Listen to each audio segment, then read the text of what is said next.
Mr. Puma, it says I cannot start my video because you have stopped it.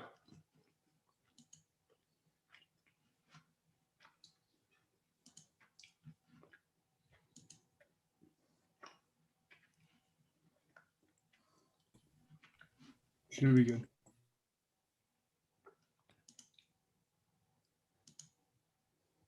There we go. Good morning, everybody. You know what? I'm never amazed by how many new things happen in this industry. It's absolutely crazy. And we're going to talk about some new things today, which is going to be kind of fun. So, Mike, we've got two guests that are joining us from Paramount Titles. We're going to talk about 10. Sorry, I have my mute button. About 1031 exchanges. So if we could find, I forget their names, but I sent them to you last night. There's a company called IPX that does 1031 exchanges, who is really the favored company from Paramount or the Florida Agency Network of Title Companies. And it's a big deal. So I thought what I'd start off with you guys is telling you a real life story about a 1031. And I'm going to use the word story a lot because the Bible is a series of stories and people learn from hearing stories. So a 1031 exchange is like, what the hell is that? I have no idea. So I'm going to tell you a story that I did as a 1031. So on behalf of the company, I purchased 4 acres of land on Apollo Beach Boulevard for the purpose of building an office building. So I bought the land for $400,000 and there's owner finance, really cool deal, all this stuff. And then I hired a land planner and we designed and built and did all we designed and site planned and we got plat approval and did all the stuff to get all that done. And at that time we were working with a developer who was building a project called Bella Soul, which was a wild success at the time. And he wanted more stuff to buy. And I mentioned I had this property that was about ready to go. So he made me an offer on it. And he offered me $1 million, or me, the company, $1 million. And I bought it for 400. So $1 million was a $600,000 profit, which is really attractive, right? But what happens when you make a $600,000 profit on a piece of land you bought a year ago? It gets taxed at ordinary income. Ordinary income for the company was 40%. So 40% of 600 grand is $240,000 in tax. So if I sold the property for 600, I would really only net 360, which only gave me $360,000 to invest in the next piece of property. But enter this cool concept called a 1031 exchange, where the federal government says, you know what, investors, if we let you defer the income tax, would you spend the entire amount of money that you proceeded on the next thing to stimulate the economy even more? And I said, yes. So I was able to put $600,000 down on the office building in Apollo Beach instead of $360,000. I didn't pay any tax and I got to move the property, move the cash into the next property, which let me buy it with virtually no money down. So it's a beautiful, beautiful situation to see how that actually works. So there's your third party story. So you're not avoiding taxes. You are just deferring them to the next property. And then I'm sure Claudia will tell us more how it goes back and forth. But so maybe Claudia and Misty, if I think it's you, want to turn your cameras on, we can get started. Hello, Claudia. Hi there. Thanks for having me today. I've heard so much about you. I'm really glad to hear. Good. Pleasure to be here. And good morning, guys. My name is Chris LaChance. I'm with Paramount Title 2. I'm filling in for Sean because she took a day off today, so much needed vacation. So I'm kind of filling in for her just in case if there are any questions from Paramount Title. So again, thanks, Craig, for letting us join, and Claudia, thank you again for joining and being the expert on the 1031 topic. So I'll kind of let you take it, and again, I'll be here to help with anything I can help with throughout the training event. So cool. Excellent. Thank you. Now, I just want to bring up, just for the group watching, that Paramount Title is a relatively small title company. And we do 70 to 100 closings a month, which is not small. It's a good sized title company. But with the resources of the Florida Agency Network, we have, like, I've never met Chris before, but now he's on staff here with helping Paramount Title. And I think it's important for you to know that we have resources beyond normal title companies. It's not a mom and pop shop. This is part of a real big deal. So, Chris, thank you for filling in today. Thank you. And yeah, to add, yeah, we have close to 200 employees and we're all over the place. So that's where when somebody might be out, kind of like Sean, I know she usually hosts these and does the topics. We have a slew of people to fill in at any given moment. So that's what we're here for. And we want to try to give you guys the best service and and do everything we can. So, yep. So that's why we're here. So thank you again. Yep. I'm going to flex our muscle when we can. Cool. It's true. Okay, Claudia, this is your show. IPX, you are a huge 1031 exchange company. I gave a little intro when I first started saying how I used a 1031. It was actually a reverse exchange for me. But it's something that, so our motto as a company is to empower, educate, and encourage. So anything we can do to educate our agents to benefit a customer throughout a transaction, if we can plant a seed in their head and make them think, oh, well, that's a good idea. And what it really does for a real estate agent, it gives them 2 transactions. Because if we sell somebody's property, they get their money, they pay their tax, they move on. But if we sell their property and they do a 1031, they're kind of forced to go buy something else, which means we get another transaction. Of course, not putting our interest above our sellers, but just another way to look at it. So empower, educate, and encourage is our mission. So with that, I'll let you take off and run. Great. Thanks, Craig. Yeah, it was a great story that you told. I mean, if we think about that, that's one transaction. A lot of our exchangers have multiple transactions throughout their lifetime.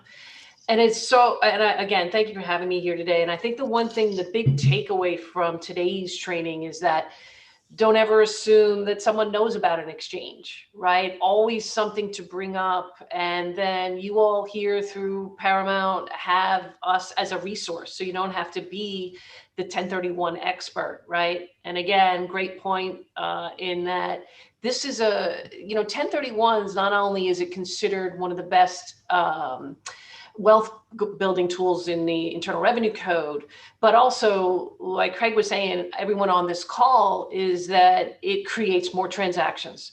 Your seller becomes a motivated buyer, right?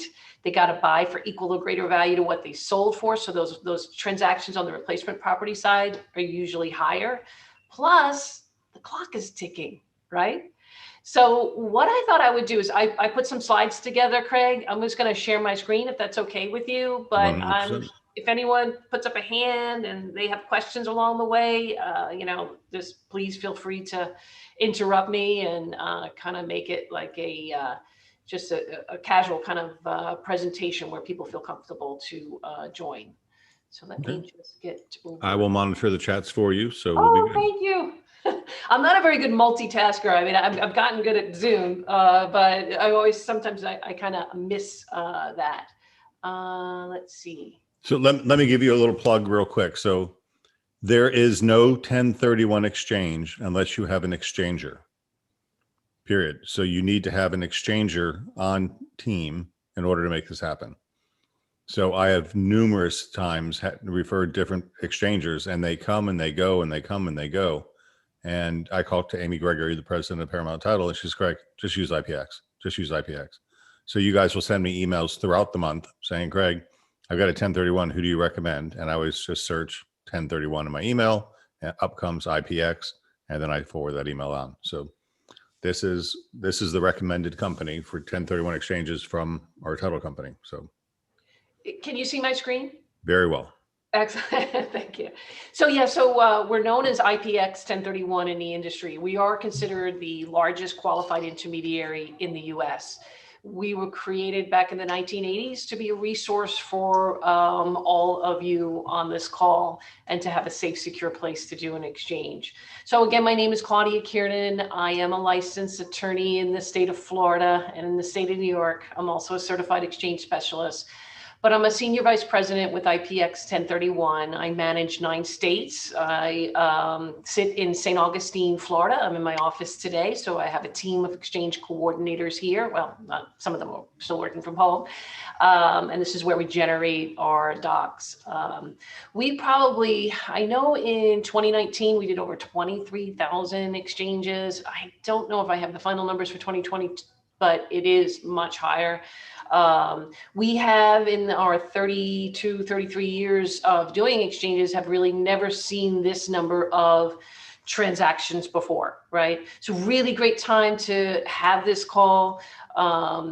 And let me just move forward. And it brings us to, and Craig set up a great segue over into this slide.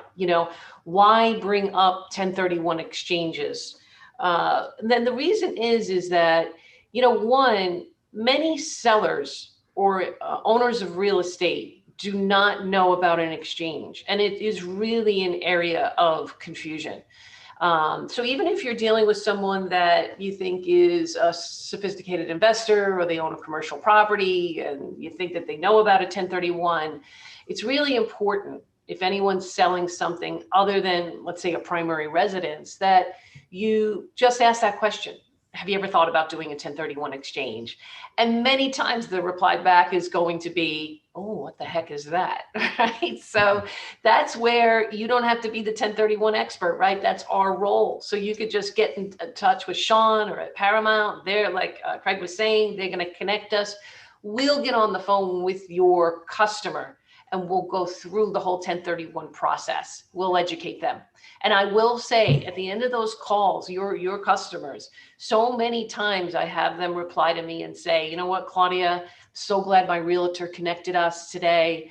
I learned so much about a 1031 exchange. And even if they decide not to do one, they still are very thankful, because they're like, you know what, I have other properties that may work, right? So always bring it up. In fact, I think if you're even going on a listing appointment, right, and you bring up 1031 compared to maybe another realtor that doesn't, right? So it just sets you apart. And again, don't be afraid of it, because that's what we're here for. We're going to guide them through the whole process. So you're going to spot a potential exchange for your customer. So what I mean by that is that, we have a lot of exchangers that are sitting on highly appreciated properties, or maybe they've owned it forever and fully depreciated, and really that property just doesn't make any sense for them anymore, or they don't want to manage it. They'd like to get into something, maybe a newer property or something that is management free. Here's the issue. They think they're stuck with that property. And the reason why they think they're stuck with that property is because, guess what, they don't want to pay? The taxes, right? So by bringing up a 1031, and even maybe possibly using it as a marketing piece, you are going to create transactions for yourself, right? Because then if someone finds out, like, oh, I don't need to keep this 1952 two-bedroom, one bath property that needs a lot of work. I could sell it and maybe get into a brand new property, right? Or maybe they're growing their business and they're going to go from one commercial property into a larger property with a bigger warehouse, right? So that they can grow within that property. Craig also alluded to this too, is that, 1031s have been part of the code, Internal Revenue Code. This year in 2021 is 100 years, right? Yikes, it's been around a long time, right? So how does it pass Congress's scrutiny? Why do they allow this? And some people refer to it as a loophole. It really isn't. It feels like it is, right? Because we pay taxes on everything else. But what it allows someone to do is to take the proceeds from that sale through a qualified intermediary. That's our role, right? And I'm going to break that down for you, and reinvest in more real estate. So here's the thing, real estate is the #1 job creator in the US. And if you think about it, it makes sense, right? Because if I sell a property and go out and buy a new one, I am going to improve it most likely, right? I'm going to hire people to help me improve it. I'm going to buy the supplies. I'm going to need the services of many different trades, but also I'm investing in the community, right? I'm paying property taxes. I'm making the community better. So it is not only a wealth building tool for our exchangers, it is a tool to grow our economy, right? So very, very important. I just want to, before I go through the rules, I just wanted to give you just some quick, what we see as what's in store for 2021. So we definitely see the highest numbers ever for 1031 exchanges. We see another strong year for 1031s. Two factors we look at is, borrowing rates. And I'm sure you guys are all seeing this too, even with someone getting into a new primary residence, that borrowing rates remain low. We've also seen an unprecedented with our exchangers need to maybe repurpose and renovate commercial real estate just because of the pandemic. Maybe they need to change that into a different type of use. Hey, Claudia, let me interrupt for a second. Please, yeah. I filled my water jug for a second. And did you say you did over 20,000 exchanges last year? In 2019, over 23,000. Holy cow. It's insane. Yes. We did 2,400 transactions last year as a real estate company. You did 20,000 exchanges. Sorry? You did 20,000. That's Incredible. Right. Yeah, and that's not my office, right? I'm one of many offices throughout the country. If you go on the IPX 1031 website, and I believe you can get to us through Paramount, but you'll see we have lots of offices throughout the country. So yeah, it is a tremendous amount of transactions. Yeah. So we're seeing an increase not only in the forward exchanges, but if you see here, construction exchanges, we're doing a lot of what's called a reverse exchange. I think, Craig, you said you did that, right? Where you bought the new property first and then sold. This Yes. comes up a lot with businesses, right? Because you can't have a break in time, right? You need an office to go to. So a lot of times they'll buy first, then sell. You got a chat online just for fun. Laura Wolf said she did a 1031 with Claudia 2 years ago. She and her team was amazing, and she's getting ready to do another one soon. Good. Oh, wow. I just want you to know that as a real estate agent, just having the knowledge, that's empower, educate, encourage. I want to make you aware. I have this thing, Claudia. I say awareness gives you flexibility. Flexibility gives you options, and options give you power. So all we want to do is make our agents aware of what a 1031 is, and then know who to go to, and then you handle the sale. We don't have to mess with that. We just have to make them aware of the opportunity, and that's all this training is about. Yep. You have to learn how to become an exchanger. You just have to become aware of what an exchange is. Correct. Absolutely. And so Thank that's you. why I'm going to kind of just cover the basics, and then you know how to get in touch with us, right? So just to back up and say, okay, well, what the heck is a 1031, right? So you see that top paragraph on the screen that's taken directly from the Internal Revenue Code. And here's what it's basically saying. It's saying, okay, someone could sell a property and they could use a qualified intermediary, right? Because we'll hold the funds and all, and I'll step you through that, and reinvest in other, what they call like-kind property, and defer all the taxes that would ordinarily be due. So instead of your seller writing a check to the IRS and that money never earning another penny for them, they get to keep it, right? And to use that to go out and buy more real estate. So really very powerful. It's really stimulating the economy, which is why they do it.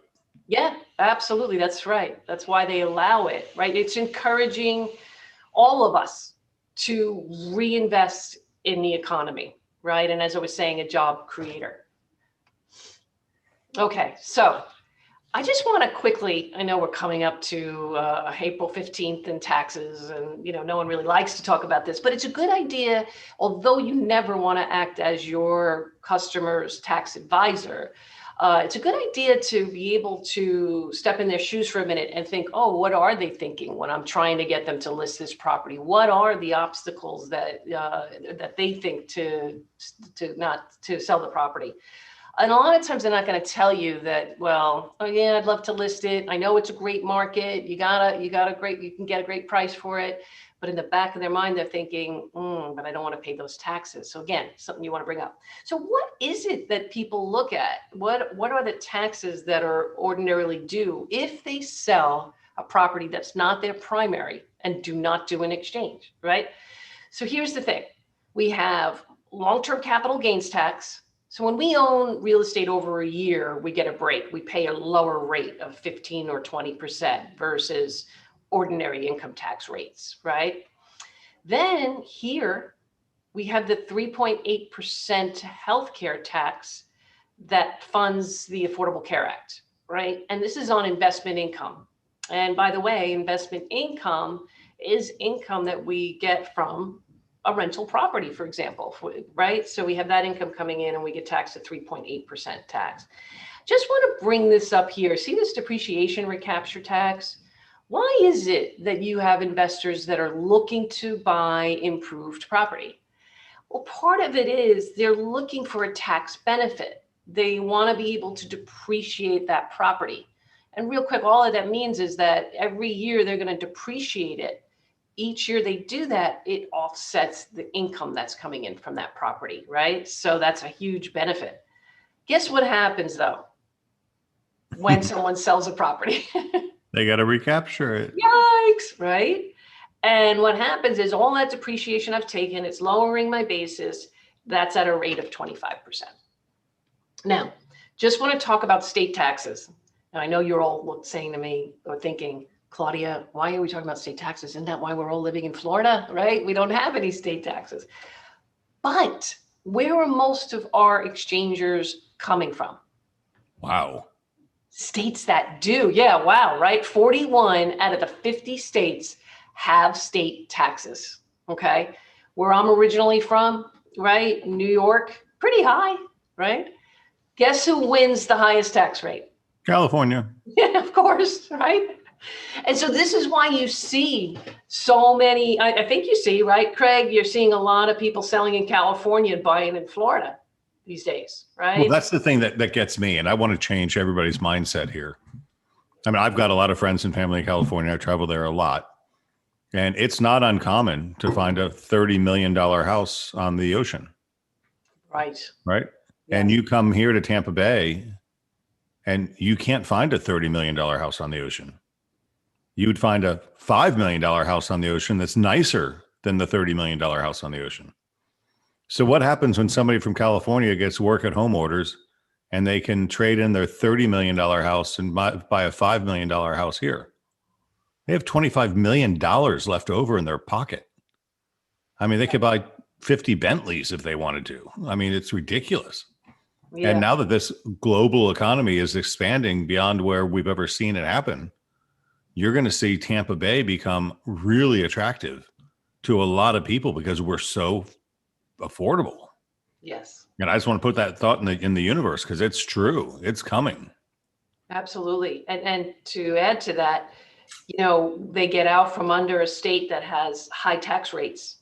And when they not only did they sell that $30 million house, but now when they come over here into Florida, they're also benefiting by having zero state tax, right? No. So that's huge, right?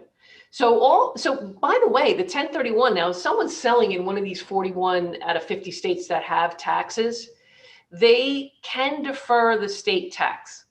You do want to work with a nationwide qualified intermediary because they all have some quirky rules, right? But you get to defer it. The only state that does not follow 1031 is Pennsylvania. So if you do have a client selling in Pennsylvania, they say, nope, you're selling here, you're not reinvesting, you're going to pay the state tax. All right. So let's just do a quick run the numbers. And we're not going to talk about state taxes. We're going to even do a lower number and you can still see the impact of an exchange, right? So I'm selling $1 million property. My tax basis is $100,000. So all that means is maybe I bought 25 years ago the property for, I don't know, $150,000. I depreciated it by $50,000. So now my basis is $100,000. So all that is that what am I taxed on then if I sell and not do the exchange? This $900,000. Yikes, right? We're going to just assume a 25% tax rate because I think in Florida that's a good rate. But if we were selling in California, I might be thinking of 39 or 40%. Yikes, right? It's high. So let's just look at 25%. So I sell, I have the gain of 900,000. I now have to get out my checkbook, right? And I got to write a check to the IRS for $225,000. So after tax dollars, because I still want to go be in real estate, right? I mean, I did great with it. So I'm going to have $775,000 to reinvest, right? So let's call that out because I've had this debate with myself. I bought it for 150. I depreciated it by 50. I made 775. That's a good deal. Oh, sure. Absolutely. Right? I'd be happy, right? There's That's nothing a great wrong problem. with that. I made a good deal. I made 775,000. I paid my tax to the government and I supported law enforcement and all the stuff they need to do. created jobs and all sorts But of, right. So, if I want that cash to, buy a boat, well, we can talk about that. There's another thing, but that's all I've got now. But if I want to reinvest, now we look at would I over rather reinvest 775 or $1 million? Yes, right. So that's powerful, right? Zero's going to the IRS. I don't want to count how many years ago it was, but many years ago when I was still living in New York, I did do some real estate closings up there. And one of the things that I noticed pretty quickly was that my clients that did 1031 exchanges grew their real estate portfolio so much faster, right? Because of this, because every single time they're putting this money to work for them. I also noticed that the realtors associated with transactions or had 1031 customers also were doing a lot more business, because here's what's going to happen. Your seller again becomes a buyer, right? And really in this market or any market, really, when we go over the deadlines, you really want to work with them right away with the purchase side, right? So that you get that lined up. Okay, so just some strategies. I'm going to go over the timelines and some other equal or greater rules. So your customer, your client can sell one property and go out and buy multiple properties. This is a very popular strategy. So just to keep using the numbers from that example, if I sell a property for $1 million, and so I did well, maybe it's near the beach and it has appreciated, it's worth $1 million, but now I don't want to have all my eggs in one basket. Or maybe what I can get for rental on the $1 million is not a good return on investment, right? So my strategy is to sell that one property. The funds go to the qualified intermediary, that's us, right? And I go out and buy multiple properties, so that maybe I get 4 $250,000 condos or homes, whatever it is, right? I can do that. And this might give me a better return on investment. I can have those properties anywhere, located in any location. They can be different types of properties. What does this mean to all of you on the call?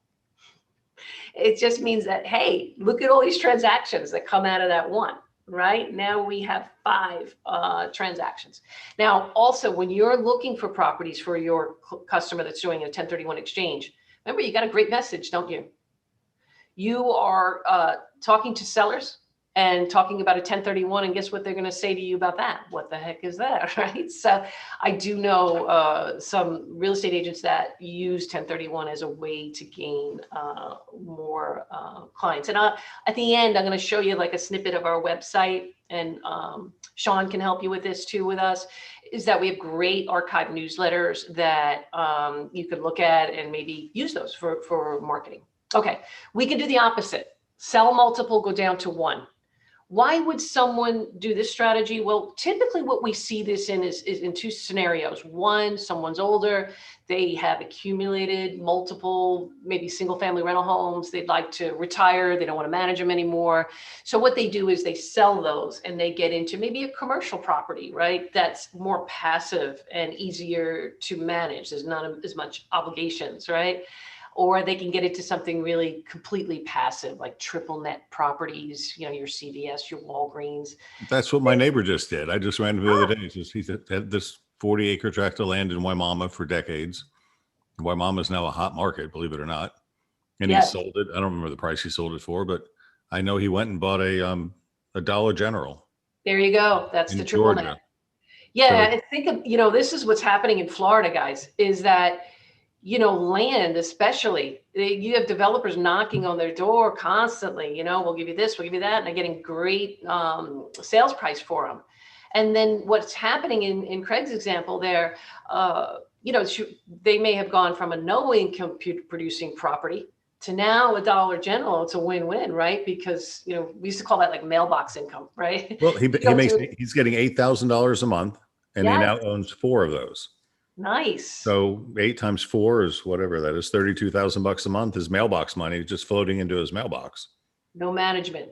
Right. And he had a non-income producing vacant land, 40 acres.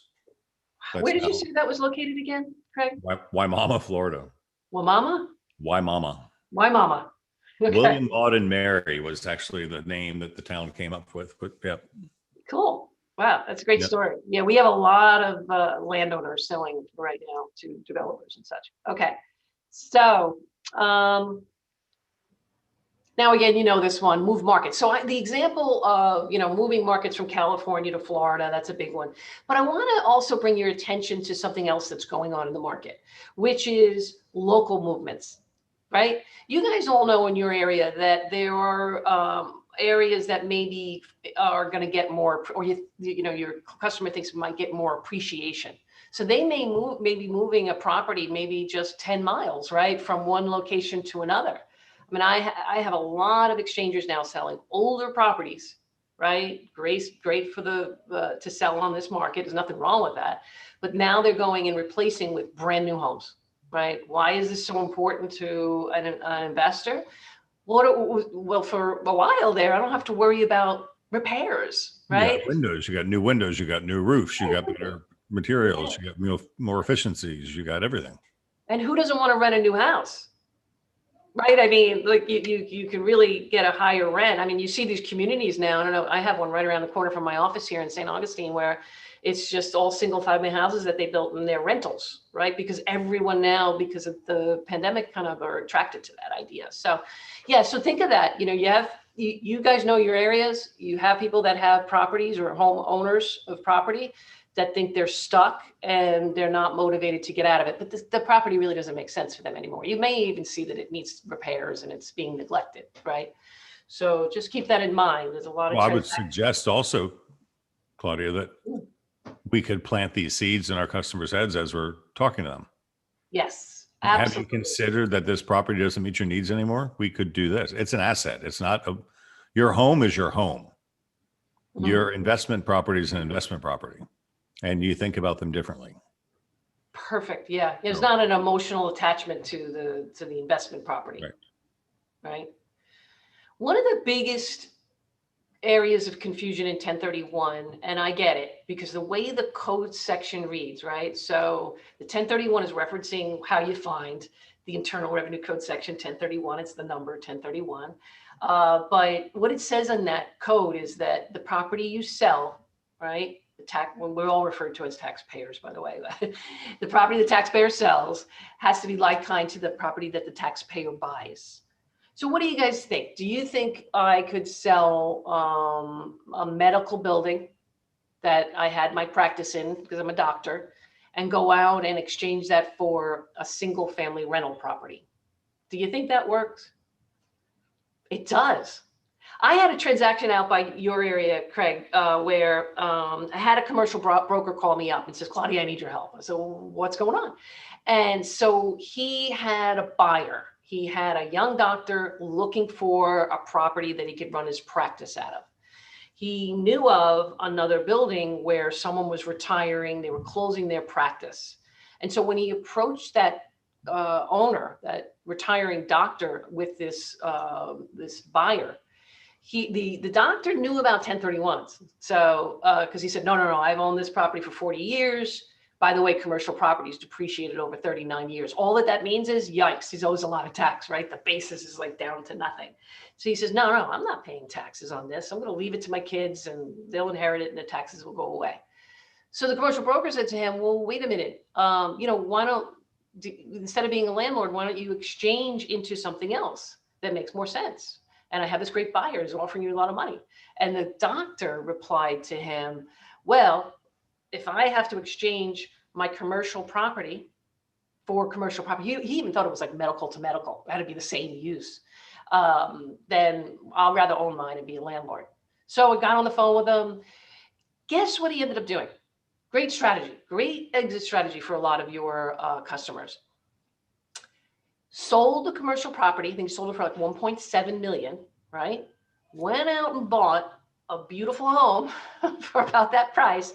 I think it was in Clearwater, but anyway, bought that property and is planning on renting it for 24 months. And then what do you think he's going to do? Move into it.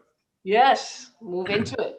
So what a great strategy. Now, one thing you cannot do, see all these things here when we talk about what's like kind, we can go from, like in Craig's example there, raw land, the acreage, right?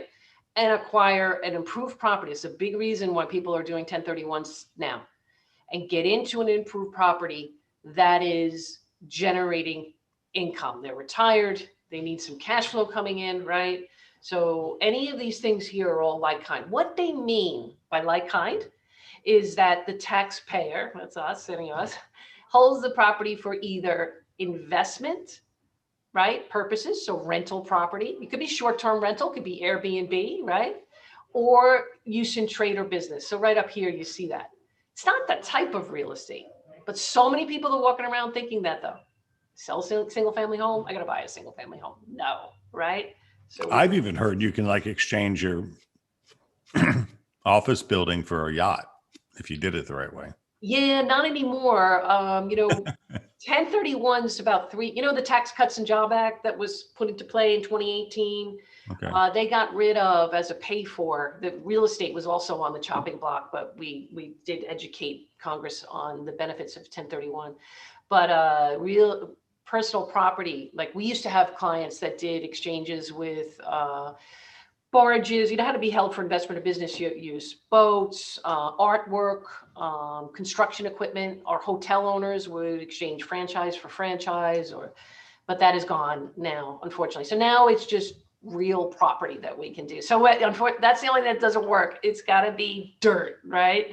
So it's got to be real estate to real estate. So no more boats, Craig. We do have a question online. It says, say you previously lived in a property. How many years would you have to be out of the house in order to use the 1031 exchange? Right, great question. So the one thing we want to though make sure the primary residence exclusion, section 121, is better than 1031. So we always want to make sure if we can qualify for that, we're going to do that. So that is if I live in the property 2 out of the past 5 years, all gain up to 250 for a single filer, tax free, and then married couple 500,000. But, right now, it's a great question because right now what's happening too is you have a lot of homeowners that have been in their property for a while and they're over those exclusion amounts, right? They've made more than 250 or 500,000. So back to the question. So it was my primary, how long should I rent it out for? There's no exact amount of time, how long you have to rent it out for, but a minimum of a year or more. Or maybe we like for conservative, in terms of looking at revenue procedures and all, maybe 24 months, like 2 years. So what someone can do then is sell the property, take the primary residence exclusion tax free, and then 1031 the rest. So wait, so explain that to me. I've got more than $500,000 in gain in the sale of my house, and I'm single. Yeah, so great. So let's use the example we did before. So I could rent my house out for a year and then. So let's say it's the $1 million transaction we did before, and the basis is 100,000. Okay. Right. And you have obviously $900,000 of gain is a lot. So if you sold it and you lived in the property 2 out of the past 5 years, you take the 250 tax free if you're a single filer, right? But you got to pay tax on the rest of it, right? If you don't want to do that, you move out, you rent it for, the rule of thumb probably might be best to do 24 months, but over a year is as well as good. So now you sell it. So do we still qualify for the primary residence exclusion? Yeah, you lived in it 2 out of the past 5 years. Can you do a 1031 exchange? Yes. What's the last use? Because they always look at last use and initial use in a 1031 because our intent can change over time. See, something new every day. Yes. So you take the 250 tax free on the settlement, right? What Paramount's going to do is they're going to put a line item with Craig Beggins, right? With your 250 going to you, and then a line item for everything else coming to IPX. And then you're going to 1031 exchange into other investment property. And so that you could rent out for 2 years and move into that one, right? Mm-hmm. So a lot of opportunity there, definitely. And then I don't want to be mischievous on this at all, but at some point, you're deferring this tax, but there's ways to, at the end, Like if I end up moving into the property and the Good gain question, is right? Yeah, so I think what you're asking is that, all right, so I sell investment property, buy investment property, rent it for 2 years, and then I move into it. homestead. Homestead, right? And now it's my primary. So what happens in that scenario is, in order for you to get the primary residence exclusion on a property you acquire through a 1031 exchange, you have to own the property for a total of 5 years. It's different than the regular primary residence exclusion, right? You don't have to own it for 5 years, you just have to live in it 2 out of the past 5. So yes, you could at that time rent it for 2, live in it for 3, rent it for 3, live in it for 2, sell it. You will get some of the primary residence exclusion. You won't get the full amount. They made a change in 2009, but it's based on percentage of usage. But the longer you live in it, guess what happens to the taxes? It goes down, right? So yes, it's a great strategy. The other one is we have exchangers that we've been working with for many, many years that are planning on some of these investments to always stay in some form of real estate, get income coming off it during their lifetime, and then leave it to their heirs, their children.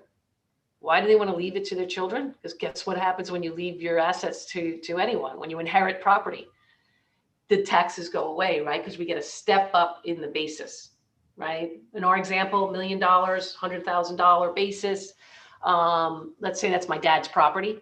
So I inherit it today. Well, what's my basis? $1 million. I get a new reset on the basis of when I acquire it, right? So then I sell it tomorrow for $1 million. What do I pay in tax? Nothing. So this is why you see people creating legacies and exchanging throughout their lifetime, because there's always a type of real estate that you can exchange into that'll work. All right, so let's I've got look a question online. I'm not quite sure what it means. Is this, what if a property stood empty except maintenance for 10 years or more? Okay. I don't know what that means, but Yeah. So I guess the question is then, is there a requirement to rent the property, right? So if we're talking about residential property that's sitting empty, we want to be very careful that it's not looked at as a second home, right? Because if it's sitting empty for 10 years, you want to a lot of times they might assume, okay, I don't know, that just doesn't make much sense, right? It might be a second home. There is a revenue procedure that was issued in 2008 that states that if the property is used at all for personal use, right, you have to rent it.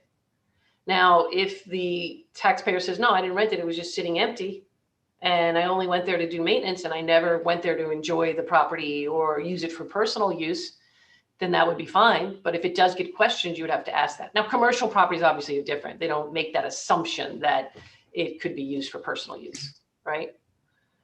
So back to not what doesn't qualify for 1031. Here's another area of confusion. Let's just go up to the top. See this here? Stock and trade or other property held primarily for sale. Flip properties that we're buying to fix up and sell. That is property held for resale, not held for investment. So I always get people that the caller will say, well, but it was a great investment. I made money on that. But usually a short-term hold doesn't qualify for long-term capital gains tax. So you don't want to be flipping property. The other one is you can't sell real estate and buy stocks, bonds, or notes, right? They're not like kind, they're not real estate. Primary residence is considered personal use. So if the last use is primary or the initial use is primary, doesn't work for 1031 purposes. Okay, the timelines. These are really very important, right? They're very strict with this 45-day deadline and the 180-day deadline. Both deadlines begin at the closing of what we refer to as the relinquished property, the sale property, right? And the exchanger has 45 days to identify what they're going to acquire, and then 180 days to acquire that property. Once we get to day 45, we have 135 days left. The 45-day deadline is the number one reason why a 1031 fails. Here's the problem. So we identify property. Let's say for some reason, we only identified one. I'm going to go over how many properties you can identify. So we identify one property. It's perfect. Maybe we even have a contract on the property. We don't have to identify it. We just need to put the address down and identify it to the qualified intermediary. So we get beyond day 45. I can't change that ID now once I get beyond day 45. And now we get an inspection done. And what does that inspection reveal? Gosh, all sorts of problems, right? Or maybe the seller backs out of the transaction and it falls apart. If we don't have another property on the identification list, we're out of luck, right? So our 1031 will fail. So a tip, right? I think what really helps. You see this is the closing, right? So let's say that's today. We're at Paramount, they're doing their closing today. Well, that's going to start officially. What's going to happen is they're going to close that transaction. They then wire the funds over to us, right? We let our exchanger know your 45-day deadline, your 180-day deadline. We put those funds in a segregated separate account. But now the clock is ticking. So what you want to do, though, if you're working with a seller, and let's say the closing now is not today, it's 3 weeks from today, what do we want to start doing? Looking for replacement properties. And in fact, they can even put a contract down on a replacement property. They don't have to wait to the closing of the sale. But they do want to make sure that that new property, that replacement property, closes after the sale property, the relinquished property, right? But we have a lot of exchangers right now that are selling and buying within the 45 days. In fact, it's such a crazy market that, like right today, we have one that's closing today. Tomorrow's Friday, right? They're selling a property. I think they bought it up in Jacksonville. They are replacing with a D.R. Horton property that they must close on tomorrow. So we have these quick turnarounds a lot of times because the sellers don't want to wait, or they're giving them some kind of incentive to close. And so we're just seeing very quick turnarounds on this. So you can have it all set up. You can have it closing for the sale, closing for the purchase even happen in the 45th day. 45 days, but that's not our typical exchange. Usually people are going past the 45-day deadline. Another question online said a vacation home that's used for 3 months of the year, not rented out at all for any time. Can that property be a 1031 exchange? No. If the property is, because you say not rented out at all. So when you say vacation home, it's like someone's vacation home. It's personal use property. Yeah, it doesn't qualify for 1031. I'm going to go over a revenue procedure, what you can and can't do. You can use the property, but it's minimal. In the first 24 months or 24 months before you sell it, you can only use it 14 days a year or 10% of what you have it rented out for. So in that question, if someone's like maybe a snowbird, or they come down and they use it for 3 months in the winter and they don't rent it at all, it's really considered a personal use. It's not like kind. Remember, it's got to be held for investment or business use, not a personal use property. We do have disaster extensions. Hopefully we're not going to have any of these this year. We do have many of them throughout the United States, probably an unprecedented amount. But when we do have some of these hurricanes, they do issue federally declared disaster zones. So right now we have some obviously in Texas, and there were some hurricanes that went through like sort of the Panhandle area there. And they do get a very generous 120-day extensions to the 45-day and the 180-day. This leads me to the pandemic, right? Because I just want to bring this up because I get so many questions on it. And I had an exchanger yesterday. She called me and she goes, look, the builders are delayed because of coronavirus. I can't get in and see properties still. Are there extensions for the coronavirus? And unfortunately, the answer is no. We did benefit from the extension we all received last year, which was the extension for filing a return. Basically, what that notice did, we had to July 15th to file our tax return. It took any deadline between April 1st and July 15th and extended it to July 15th. So the 45 and 180 days got extended. So we tried our best to get, in terms of our industry, our parent company, to get extensions. But they came out in August 11th, 2020 and stated and clarified that there aren't any extensions at this time for 1031 due to the coronavirus. Okay, just a couple more rules. One of the things, when they go to identify a property within that 45-day deadline, they have to stick with one of these rules here, these two. So you got the 3-property rule. This is most commonly used. It's like the rule states. You can identify up to 3 properties. Even if you want to just acquire one, it's probably a good idea to list some alternatives. So if something happens to the one, then you have those second and third. Or remember my slide with the selling one, buying multiple properties? Well, you would want to list the properties, multiple properties on there if you're not closing within the first 45 days. And what if I wanted to acquire 4? I can't use 4 properties. I can't use the 3-property rule. So now we go over to this. These are either or, right? So the 200% rule says the exchanger can identify any number of properties as long as the total value of what they identified is not double the amount of what they sold for, 200%. So we sold for $1 million, right? I can identify 4 properties as long as they do not add up to more than 2 million. All right. Now, what if I fail the 3-property rule? I listed 4 properties.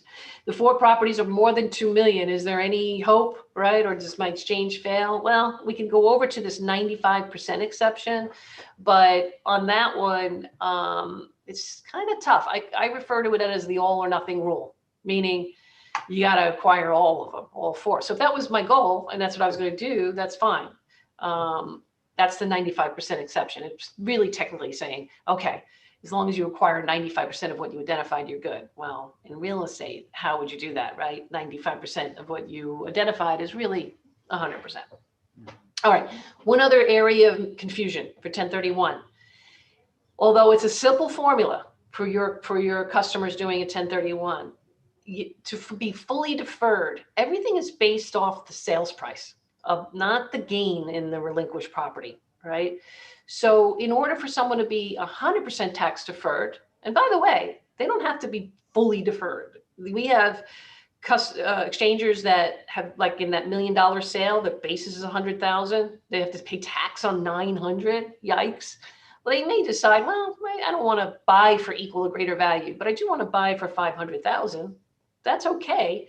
You'll pay some tax and defer some tax.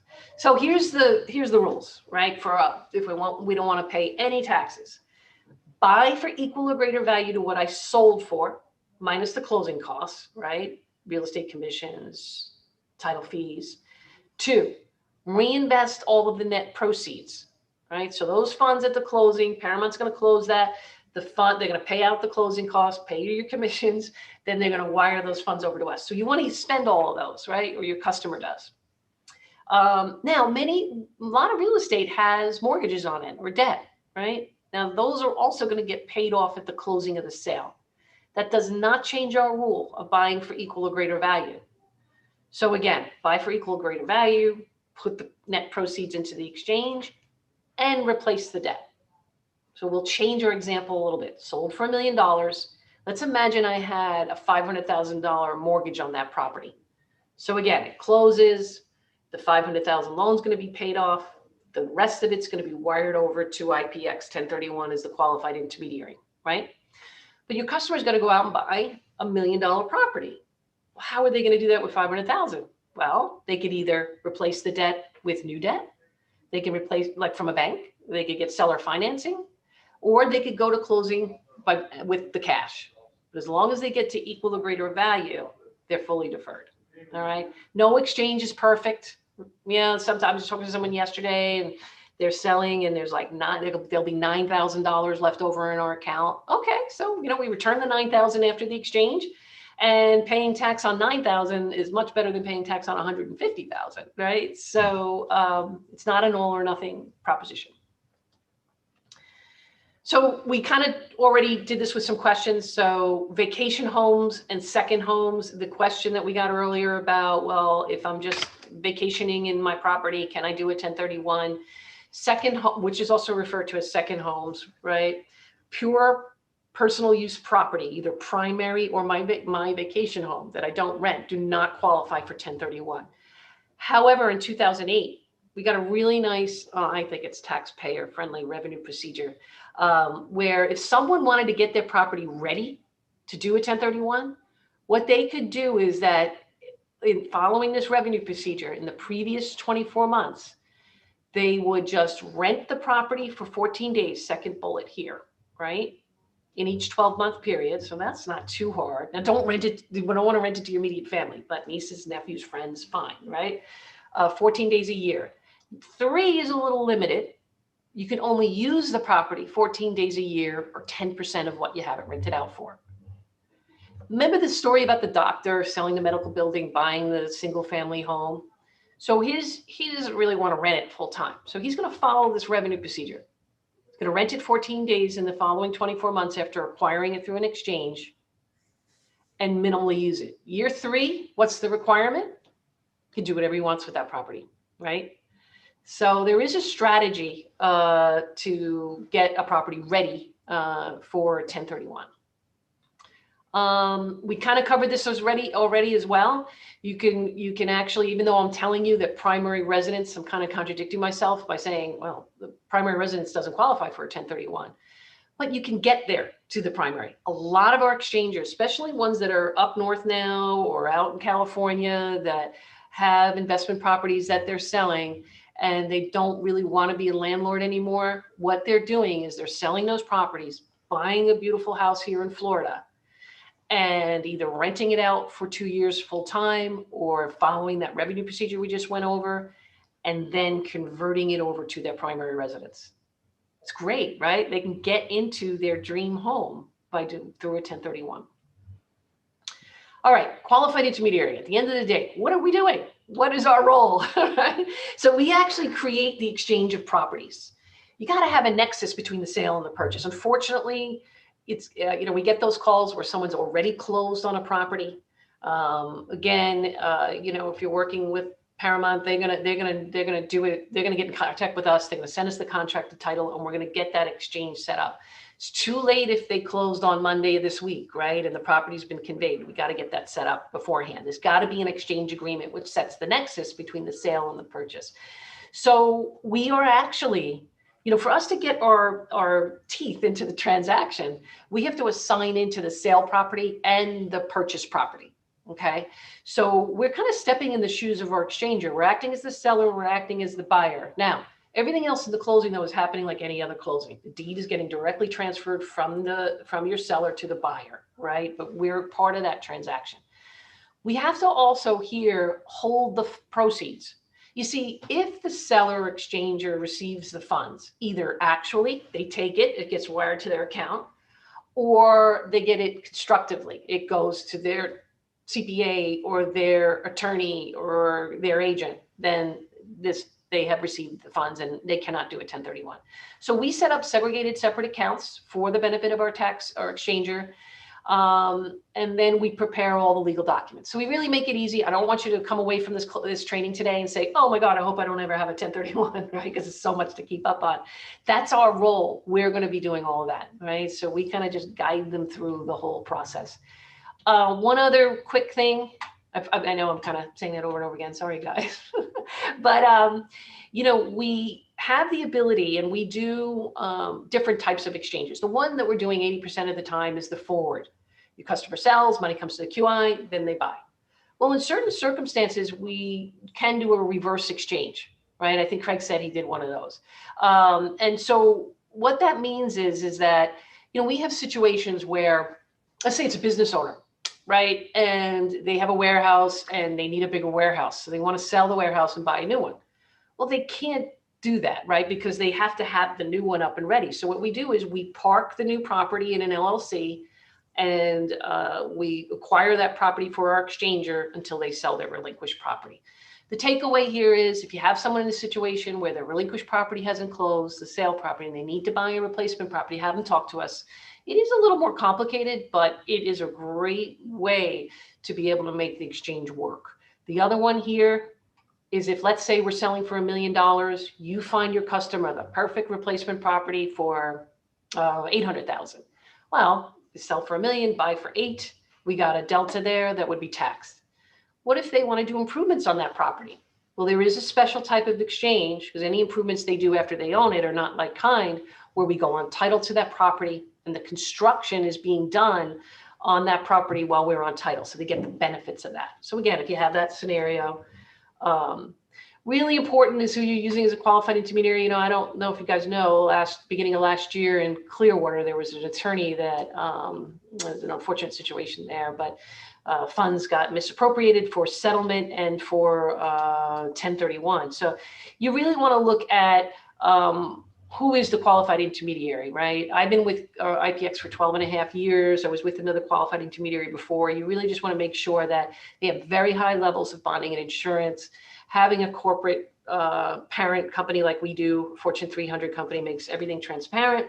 So we have a $100 million fidelity bond, 50 million corporate guarantee, 30 million errors and omissions. As an attorney, I would say the third bullet here or question is very important. There's no requirement, in the Internal Revenue Code or what Congress requires, what a qualified intermediary actually is, because it sounds like you have to have some qualifications. It just means you're not disqualified.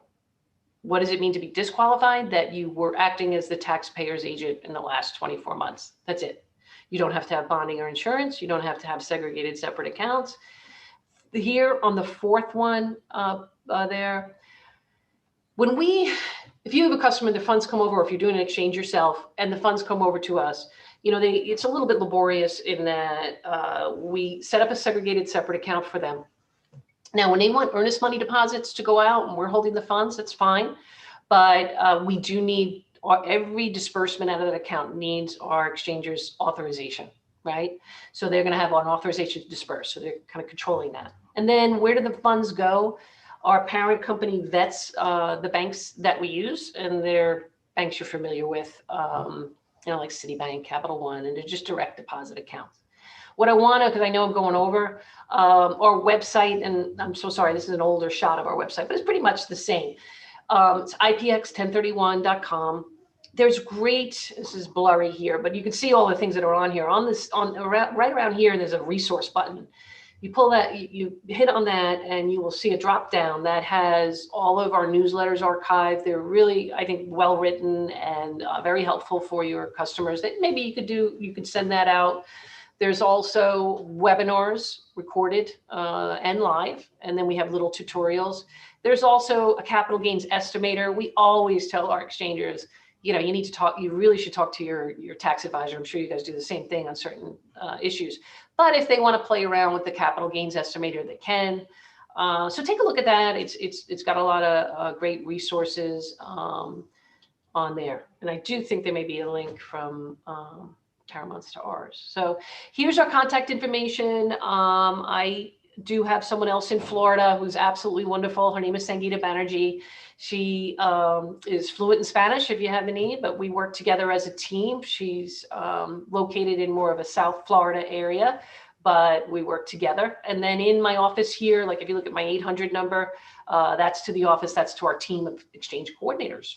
So Craig, sorry, sometimes you have to get a hook from me, because I get so excited about 1031 and I keep going and going. So no, this is a great presentation. Oh, thanks. Once again, my focus is for the agents to be aware of what this is and then point them in the direction of where to go. And I can't find a better company to point them to than your company with the experience and knowledge that you all have. So guys, this is it. This is like, we do a lot of social media posting and things like this, and it's just for the point of becoming aware. So, I would suggest the agents post today. Oh my gosh, I had a great class on 1031 tax deferred exchanges today. If you know anybody who's thinking about that, let me know. And somebody out of 400 agents would go post that. And I'll bet 2 or 3 would say, hey, I need to know about that. And then all we got to do is point them to you and you'll tell them what it is. Right. So that's Sorry, Craig, and a great point here. If you look on this slide here, when I was working in private practice, you'd have to charge for your time. We don't charge for our time. Our consultations are complimentary, right? So there's no cost to your customer. Our fee is really not much either. We do a pretty much a flat $1,000 fee for the exchange, which includes one sale, one purchase. And it's not something they pay out of pocket. It's once the funds come over to us, we pull the fee at that time. Wow. So yeah. Now our reverses and build to suits are a little bit more though, because there's a lot more involved in those, but yeah. So wait, so you get a free consultation and you only charge about $1,000 and it comes out of the closing? Mm-hmm. and I save, 40% of my gain. Yeah, Right. it makes no sense, guys. That makes all the sense in the world. Just Right. awareness gives you flexibility. So options gives you power. Now you are more aware of what a 1031 exchange is. So congratulations. And I can follow up, Craig, with, I can give it to Chris or to Sean. We have some great materials. We have 1031 brochures and flyers. We have the actual books that I can send to Sean to drop off at your office. But we also have, ones that are like a PDF that I could send Well, to. I get these questions, a couple times a month. And it says, who do you recommend for 1031? And I go to my email and I search 1031 and IPX comes up and I send your contact info. So that's how I do it. Appreciate it. Very good. All right. Well, thank you very much. Chris? And I was just going to throw out, I did see somebody asked about the addendums as well. Claudia, I think you went through, you referenced the 2 addendums. Yes. Is that something also that you can provide? And then I can make sure to get it over to Craig and his team. Thanks, Chris. Yeah. So it's always a good idea to have 1031 language in a contract. And if you're doing it, Chris will tell you this happens. You'll be at a closing table and someone's going to pick their head up and say, oh, yeah, by the way, you need to do a 1031. Now, because the 1031 language may not be in the contract, it's not going to fail. We'll address that in our assignment. But Chris brings up a really great point, is that it's better to have 1031 language in your contract. I have addendums, yeah, definitely, that you can attach to it. But some of your, like the Florida Bar contract has a 1031 addendum. Most of your standard ones have 1031 language in it, so which is helpful. Which you want to include in the contract. Yeah. Which, by the way, I get questions on this too. Oh, this buyer's a 1031. No, a 1031 buyer is a damn good buyer. Oh yeah, absolutely. Because they have to buy. Right. I don't get that when some people are like, oh no, it's 1031. No, this is good. They're running out of time, right? Yeah. They have to buy. They have to buy the property identified, and they got to buy it in 180 days. And they have to spend everything, right? Yep. One little thing, if you do get a California seller doing an exchange and they contact you, California has what's called a clawback. Like a clawback. It's awful. But what they say is when those funds come from California, from the California Franchise Tax Board, requires us as qualified intermediaries, if there's any money left over in that account, guess what we got to do with it? Give it to the state. Certain percentage of it. But you're right, Craig. Yes, it goes back to the state. So it's really in the exchanger's best interest, if they sold in California, to go out and find properties quickly and spend it all, right? Okay, so there's a question on the screen that says, will these slides be sent out to everyone? Great information. Yeah, absolutely. I'll get them to do that. But really what I want the agents to do is just make the customer aware and refer them to you. Yeah. I don't want our agents trying to explain the complexities of a 1031 because it is more complex. You made it a very good, clear presentation, but I don't think it's the real estate agent's job to convince the consumer the benefits of a 1031 exchange. So I just want them to just 1031 is an option. This is basically what it is. Talk to Claudia. Right. And that's how we want to handle that. So, I mean, you're welcome to send the slides and I'll be happy to send them out, but yeah, I don't want us making the sale for you, if you know what I mean. I understand. Yeah. And what might be helpful too for all of you is the, we have like a little brochure, PDF brochure. Your website is probably the best resource out there. Yes. What is the domain for the website? IPX, I as investment, P as in property, X as in X-ray, 1031.com. IPX1031.com. That's probably the best thing you could do rather than send out a presentation. Yeah. And you can even go drill down to, I have a link for myself and it shows everyone in our office and all. So, how many employees in your company? I don't know. Nationwide? Our IPX company, maybe 200. Wow. Yeah, well, we have a lot of coordinators, right? We have a banking staff that's separate from IPX. I mean, from our, so we have a division of banking and exchange coordinators. Then I have attorneys that work for me that are kind of out in the field doing presentations and all. Well, now they're doing them through Zoom. But so, yeah. Awesome. All right. Cool. Well, thank you very much. Very educational. Thank you for your help. And we hope to be part of your 20,000 transactions next year. Yeah, and thank you to Chris. And a little shout out to them. I mean, we work with a lot of title companies, but their whole group is amazing. So thanks for all that you do, Chris, over there and the title division. It's great. Yes, Hey, thank as Craig said earlier, it's a team effort. So we're all in it together, and we want to just do what we can to help move that transaction along. And yes, thank you again, Claudia and Craig, for allowing us to join. So Thank you. All right, guys. See you soon.